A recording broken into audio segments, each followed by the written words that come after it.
Have you noticed that people who usually ignore you are suddenly very, very interested in what you're doing?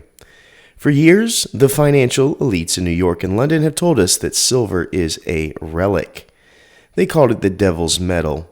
They told us it was a sideshow for people who wear tinfoil hats and worry too much about the 1970s. But then, something changed.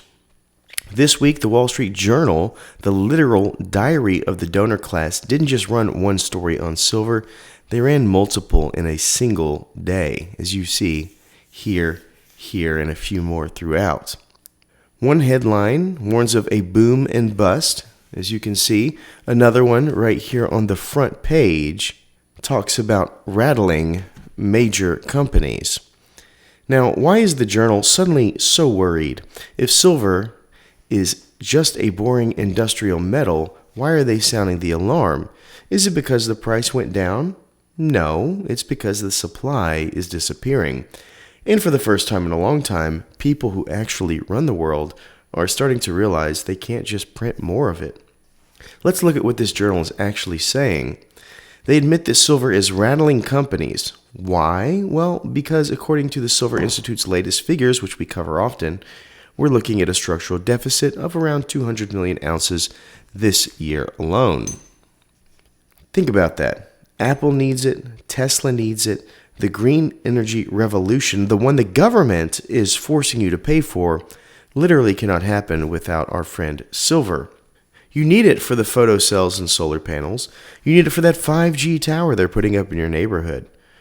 The journal notes that companies are getting rattled because they are realizing the just-in-time delivery model is broken. When there's no metal in the vault, the factory stops. And when the factory stops, the stock price crashes. So the smartest guy in the room is finally realizing that physical reality matters more than their digital spreadsheet, and it's somewhat of a hilarious moment of clarity, isn't it? Then there's the boom and bust narrative. The journal wants you to be afraid of the volatility. They want you to look at the chart and see a $2 drop and think, oh no, I better sell my silver and buy some more treasury bonds. But let's ask the obvious question. Who benefits when you sell? When you sell your physical silver because a headline scared you, that metal doesn't just vanish into thin air. It goes into the hands of someone else. Many times, it's to a bank. Usually, the very same people writing the articles telling you it's a bust. Here's the facts they won't tell you. Since 2020, silver inventories at COMEX and the LMBA have been draining hundreds of millions of ounces. That's a fact, it's not a theory, it's recorded data. So we have to wonder, if the world is running out of silver and every major technology on Earth requires it, how is a lower price a bust? In any other world, they call that a buying opportunity. Some would say it is, and has been for decades, on sale. Now I want to be clear, this isn't a reason to panic. We don't do that here. In fact, it's a reason to be incredibly hopeful. We are watching the great disconnect reaching its breaking point.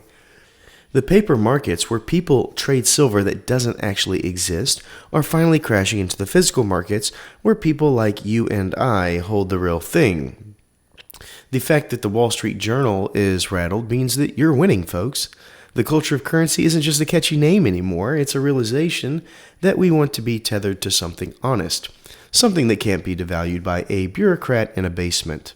So here's my question for you tonight, and I really do want to see these answers down in the comments.